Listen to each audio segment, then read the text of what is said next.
Tonight, all of the biopsies on the right side had evidence of cancer. Nobody wants to be told that they likely have cancer. an ABC 27 special presentation. I think it was probably harder on my family than it was on me.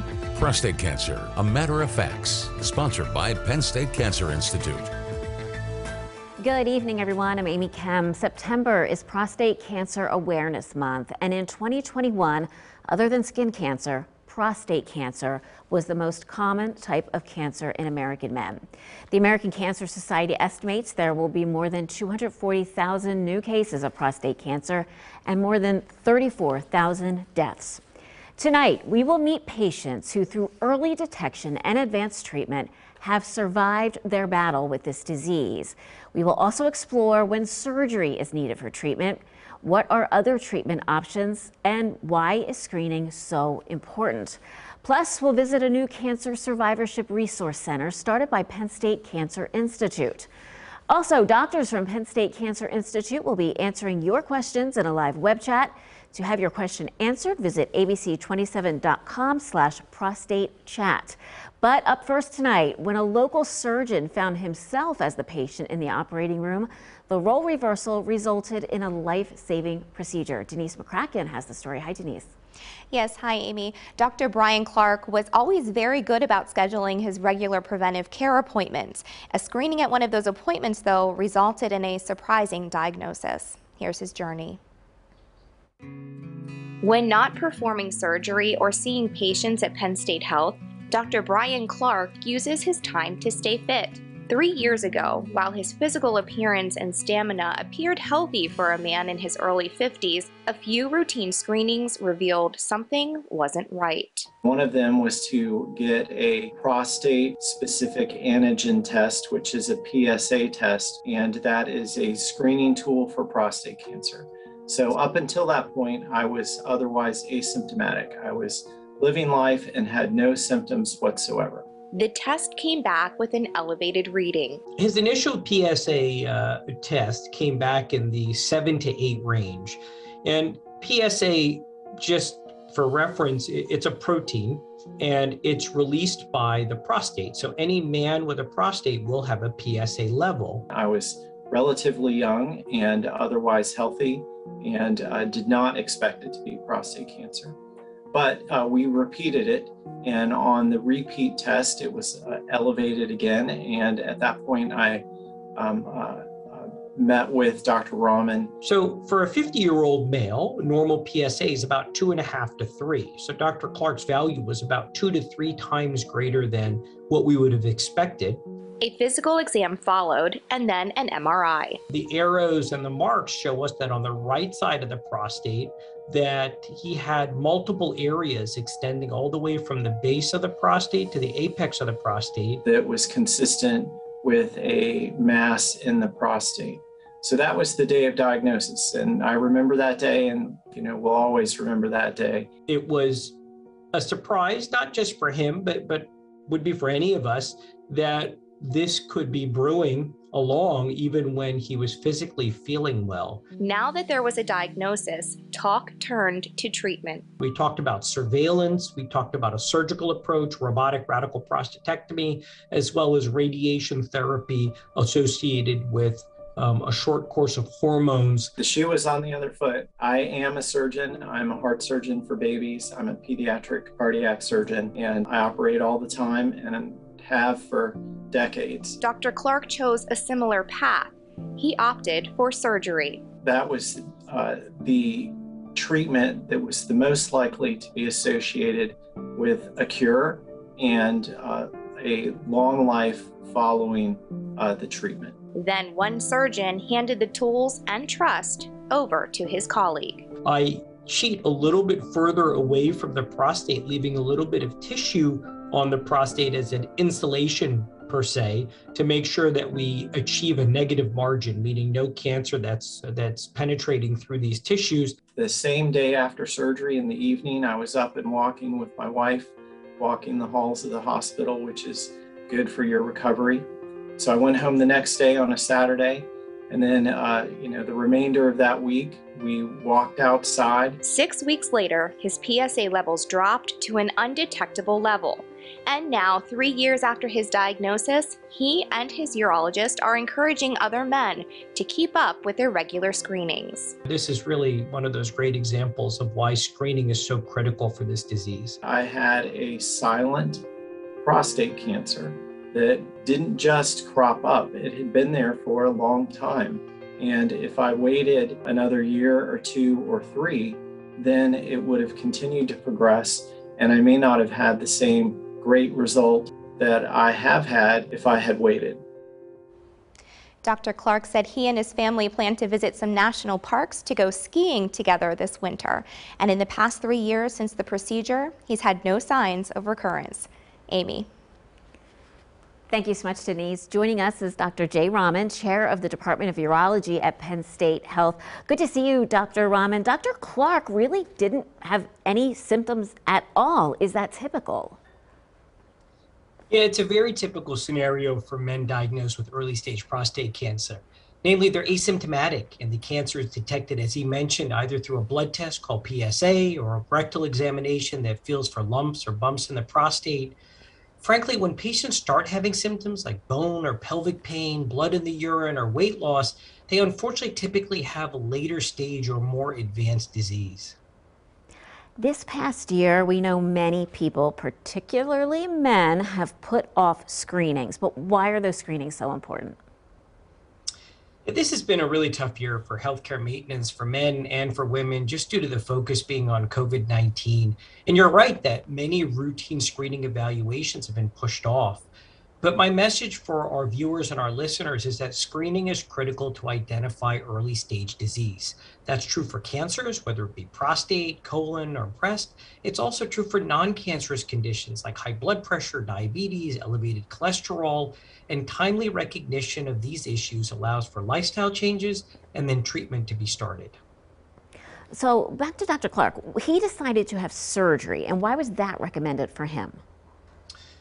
So Dr. Clark was diagnosed with intermediate risk prostate cancer at age 50. And when he and I spoke about treatment options, which primarily include surgery to remove the prostate or radiation therapy, it's first important to recognize that both of these are very reasonable options for localized prostate cancer. But given his relatively young age and the fact that he has a background as a surgeon, I think he and I both gravitated towards a surgical option. Now, Dr. Clark, as we saw, he's a very fit, very active man. Would you say that that helped in his recovery? I think it's an absolutely critical factor. And certainly when I consider surgery for a patient, I look not only at their prostate cancer disease, but overall their well-being and their level of fitness.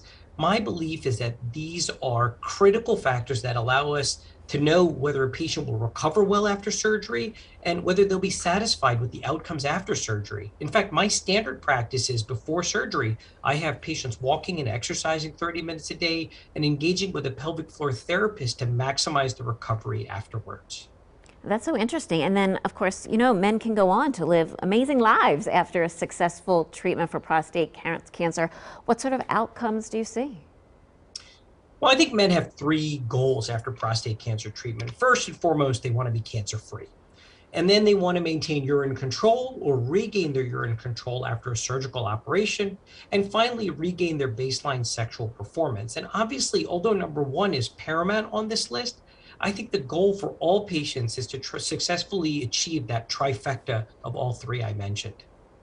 Very good. Dr. Rahman, you're going to stay with us. We're going to have some more questions coming up for you. And for more information about Penn State Health, or if you would like to schedule an appointment, call 866-549-1798 or visit online at pennstatehealth.org. And now we're going to check in with Denise McCracken for the answers to some viewer questions we've received. Denise. Thanks, Amy. Well, here to answer those questions is Dr. Joshua Eccles, urologic surgeon at Penn State Health. Thank you for joining us this evening. Oh, thank you for having me. Now, our first viewer question is, what is surveillance when talking about prostate cancer? Yeah, when we talk about prostate cancer surveillance, we really talk about active surveillance. And that refers to a certain treatment algorithm that we choose for patients with low risk or very low risk disease. This is determined by their biopsy results and their PSA level.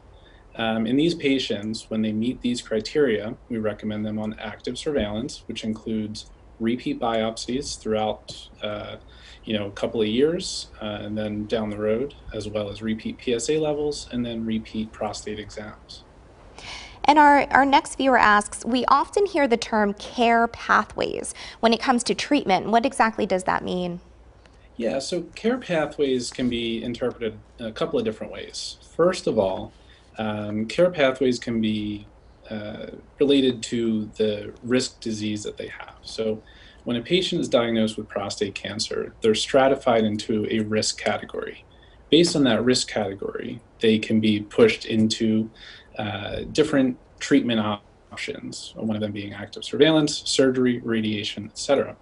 Based on whatever treatment they choose, we have a pathway that we take them down.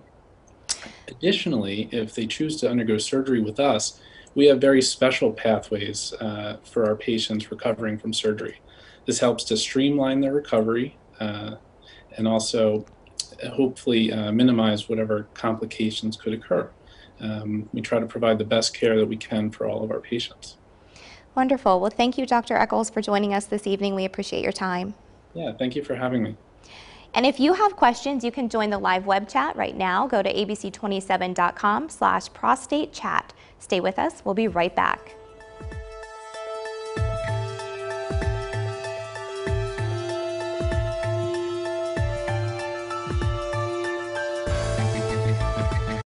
This is Harrisburg and Hershey, West Shore and Wyomissing, Lancaster and Lingelstown. This is hard-working people, growing families, and Friday night lights. This is hope, heart, and heroes. This is our community at its best. This is the health we need to live the way we want. This is Penn State Health. Learn more at thisisPennStateHealth.org.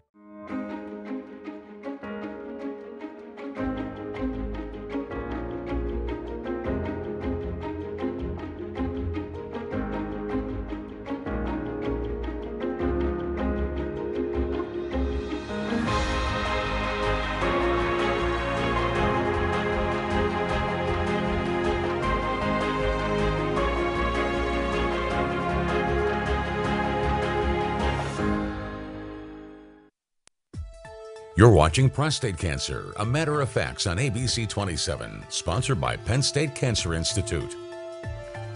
Well, welcome back. Each September, we recognize Prostate Cancer Awareness Month. This year, we learn about a medical advancement now being used to help both prostate cancer patients and doctors. Denise McCracken has that story.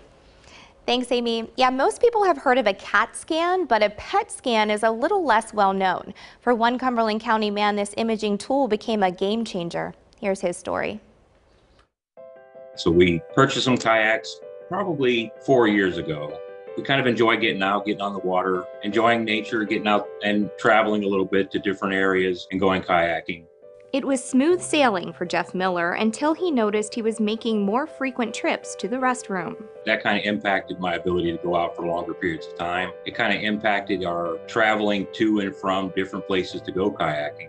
I noticed, like, when we would drive places to go visiting family, or if we were going kayaking or whatever, we would have to make frequent stops to use the restroom. Jeff and his wife Jill thought it might just be his age. I was thinking it was just a normal aging process going on. I mean, I turned 50 last year. After the problems continued, Jeff decided it was time to see his doctor. So for him to say, honey, I think I need to go see a doctor, I knew that there was something, it was becoming a serious issue for him. They were able to check my labs and they kind of made the determination that maybe you have a prostate issue. We might need to refer you to a medical or a urologist. And the advice couldn't have come soon enough. I mean, it even was starting to affect my job, my work, sitting through meetings, lengthy meetings. I had to get up in the middle of a meeting and then move out and use the restroom. So Jeff met with Dr. Jay Rahman at the Penn State Cancer Institute. He'd already seen an outside urologist who had made a diagnosis of high-risk prostate cancer based on a biopsy. He did some imaging on me and found out that there was a bigger problem, that I had a large mass on my prostate. I kind of lost it, I guess. I got very emotional.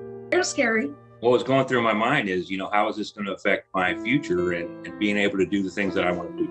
Now that there was a diagnosis, it was time to talk about treatment. That includes surveillance, surgery, now considered radical prostatectomy to remove the prostate, or radiation treatments with hormone therapy. Jeff chose surgery. Then it was like 2 weeks maybe before the surgery is when they closed everything down. And my initial reaction was, oh my gosh, am I going to be able to go to the hospital and be there with Jeff? And of course they told me, no, you can't be here. My wife dropped me off for surgery, wasn't able to come into the medical facility because of COVID.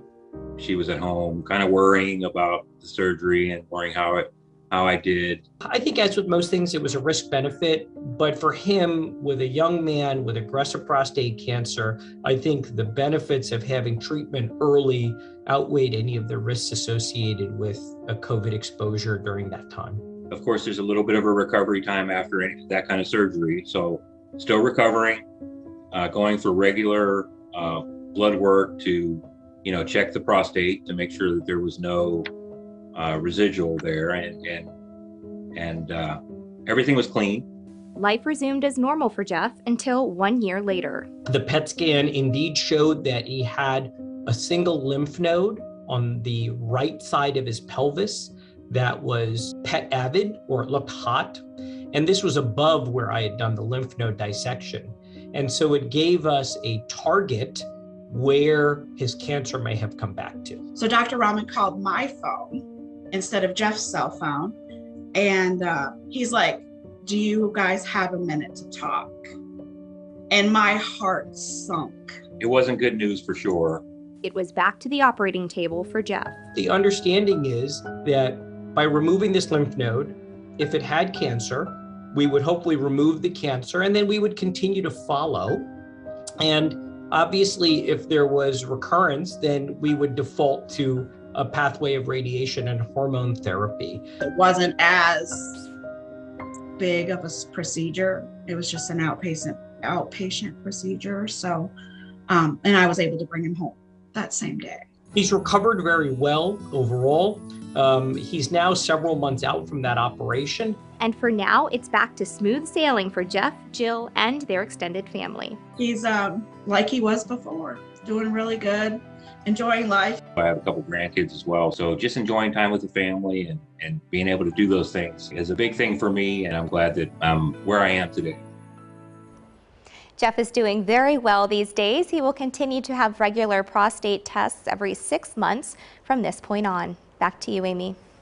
Thanks, Denise. Dr. Jay Rahman, chair of the Department of Urology at Penn State Health, is back with us. Imaging, it is incredibly advanced now. Talk to us about new tools for discovering prostate cancer. One of the big game changers with regards to prostate cancer is really the refined use of imaging. It allows us to better identify, stage, and treat prostate cancer. When we talk about identifying prostate cancer, we're really talking about MRI, which really gives us an excellent visualization of the prostate and improves our ability to diagnose and biopsy the prostate. And as we heard in this story, the other game changer is PET scans. PET imaging really helps us look for areas outside the prostate or outside the pelvis, which may be areas where the disease has recurred. And this allows us to guide treatment and therapy in that direction. I know that you really personalize your care for each patient. So can you talk about the different treatment options that are available? I think one of the great things about caring for men with prostate cancer is that there are indeed a variety of different treatment options that are available. So we have a lot of tools in our toolbox, and we can really personalize what options we offer for patients for what is best for that particular patient. So for those with low risk or very slow growing cancers, surveillance is a great option. When you get to those that are higher risk or more aggressive, we have options that can include surgery, radiation therapy, hormone therapy, clinical trials, or even a combination of all of these factors. It's really important, and we hear this so many times from Penn State Health, important to treat not just the cancer, but the whole patient. So how does your team come together to give the very best care? I think the key element to recognize is that different treatments appeal to different patients, and we believe it's critical that all patients need to have access to these various different treatment options. Now, for surgery, we work very hard to ensure that patients are optimally prepared for surgery, whether that's pelvic floor therapy, exercise, that our surgeons here at Penn State Health are high volume, experienced cancer surgeons, that we use good, reliable postoperative pathways that involve early ambulation, decreased opioid exposure, and certainly tight care coordination at discharge to minimize the likelihood of hospital readmission.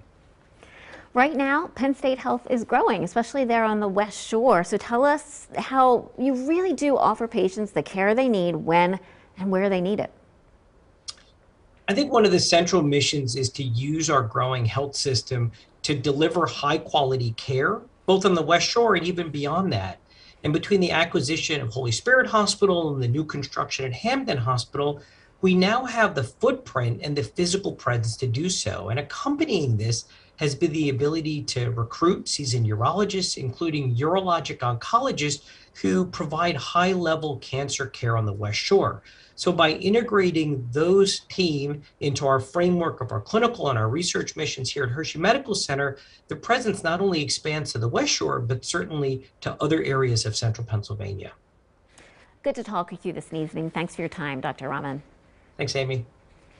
Well, for more information about Penn State Health, or if you would like to schedule an appointment, call 866-549-1798 or visit online pennstatehealth.org. Let's check in with Denise for answers to some more viewer questions. Denise. Thanks, Amy. Well, here to answer viewer questions is Dr. Michael Mahorter, urologic surgeon at Penn State Health. Thank you so much for joining us this evening. Thank you. So our first viewer asks, we often hear the term multidisciplinary care. What does that mean? Well, at Penn State, we approach everyone with prostate cancer through an interdisciplinary approach. As Dr. Rahman has mentioned, we coordinate among physicians with radiation oncologists and medical oncologists. And then we also work with a variety of non-physician healthcare workers, especially nurses and pelvic floor physical therapists, as we've talked about tonight. And then there's also a support group offered through the health system for survivors of prostate cancer. Now, our next viewer question is, how do you measure the quality of care metrics? Good question. This is done in a variety of ways. One of the unique ways that we do this at Penn State is we participate in a statewide group called the Pennsylvania Urology Regional Collaborative, and we share data among 11 different member institutions to optimize the treatments that we have to offer and the diagnostics as well. You gave us a lot of great information tonight. Thank you so much, Doctor, for joining us. Sure, thanks. And doctors will answer your questions until 8, so if you have a question, you can join the live web chat right now. Go to abc27.com/prostatechat. Back to you, Amy. Thanks so much, Denise. Joining us now is Dr. Michael Hayes, the founding program director of the Care Center at Penn State Cancer Institute. Dr. Hayes, we often hear the term cancer survivorship. What does that mean? Amy, that's such an important question. Thank you for the opportunity. Survivorship, as Dr. Clark mentioned in his segment, really begins at the time of diagnosis, which he described, as so many patients do, as an unforgettable moment. And extends from that moment during active treatment, and as Dr. Rahman and his colleagues have very nicely described, can include a variety of things, and then continuing beyond active treatment to surveillance post-treatment, and ultimately really for the rest of that individual's life. And so let's talk more about the rest of the individual's life. This is so interesting. Penn State Cancer Institute opened a resource center for cancer survivors. So talk about that for me. That's right. We celebrated opening on June 22nd, the Cancer Assistance and Resource Education Center, or CARE Center. And it's really meant to extend care to the whole person. Another facet of personalized care, care that's really tailored to each individual's unique circumstances in their life. So it's really looking beyond the cancer itself to understand the individual circumstances. And our institute supports patients across a 28-county catchment area. So patients, depending on where they are, have very different needs. What other types of services do you offer through the survivorship program? So there are a number. I'd like to highlight one which interfaces with prostate cancer. We have an interprofessional patient navigation team that consists of students that are in the College of Nursing, College of Medicine, chaplain residents, public health science. And these students are reaching out into the community, as Dr. Rahman described, to help build relationships, to build trust so that we can provide targeted education around risk for prostate cancer, and then to help those patients find their way to a skilled healthcare professional to discuss their options, to undergo screening, and ultimately, if there's a need, to receive the treatment that's necessary. And finally for you, Dr. Hayes, what do you think the future holds for helping cancer survivors, thrive, get back to the health they need to live the way they want? Yeah. Ultimately, Amy, our goal is a cure. Eventually to put ourselves out of business. But in the meanwhile, it's really, as Jeff described in his piece, to support each and every individual to meet their life goals, to get back in the kayak, to get out and be able to exercise, to live a life fundamentally that's aligned with their values and priorities. Dr. Hayes, thank you so much for joining us this evening. You're welcome. Thank you. You're welcome. We also want to thank Dr. Clark and Jeff Miller for sharing their stories, and you, our viewers, for sending in your questions. And we send a special thanks to all of the healthcare employees who are working during this pandemic. If you would like more information, or if you would like to schedule an appointment with Penn State Health, call 866-549-1798 or visit online at pennstatehealth.org. And to learn more about your risks of developing prostate cancer and the importance of screenings, don't miss a free virtual education event the evening of September 28th at 6:30. Dr. Eldred Daniels, Penn State Health family medicine physician, will review basic prostate cancer information, including information specific to African American men, and then will answer participants' questions. To register, visit pennstatehealthnews.org/everyman. We want to thank you for watching tonight. Have a great evening, and we wish you good health.